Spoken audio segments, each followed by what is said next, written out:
খবরদার কোন জাতির প্রতি, কোন গোষ্ঠীর প্রতি, কোন গোত্রের প্রতি আক্রোশ যেন তোমাদেরকে ন্যায় বিচার থেকে দূরে সরিয়ে না দেয়। বরং আমি আল্লাহর আদেশ হলো ইদিলু, তোমরা আদল করো, ন্যায় বিচার করো, সুবিচার করো, সুশাসন প্রতিষ্ঠা করো। হুয়া আকরাবু লিত্তাকওয়া, এটাই তাকওয়ার সবচেয়ে কাছাকাছি। সুবহানাল্লাহ বলেন। কোরআনের বিভিন্ন আয়াতে আল্লাহ তাআলা স্পেসিফিকলি ধরে ধরে বিচার করার সময় আমরা যেন আদল করি সেটা বলেছেন। কোরআনের কোন কোন জায়গায় আল্লাহ তাআলা এই আল আদল শব্দটা ব্যবহার করেছেন।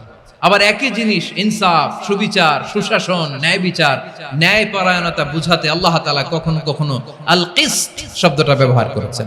আল্লাহ তাআলা বলেন ওয়া ইন হাকামতা ফাহকুম বাইনাহুম বিল কিসতি ইন্নাল্লাহা ইউহিব্বুল মুকসিতিন। যখন তুমি বিচার করবে, বিশ্বনবীকে উদ্দেশ্য করে অ্যাড্রেস করে বললেন, নবী হ্যাঁ, ইহুদিরা কোনো বিষয়ে মীমাংসার জন্য যদি আপনার দরবারে আসে, যদি বিচার করতে হয়, খবরদার অবিচার করবেন না। ফয়সালা যেটা করবেন কিসতের সাথে করবেন, ন্যায় পরায়ণতার সাথে করবেন, কারণ ইন্নাল্লাহা ইউহিব্বুল মুকসিতিন, নিশ্চয় আল্লাহ রাব্বুল ইজ্জাত ন্যায় পরায়ণশীলদেরকে বড্ড ভালোবাসেন। সুবহানাল্লাহ বলেন।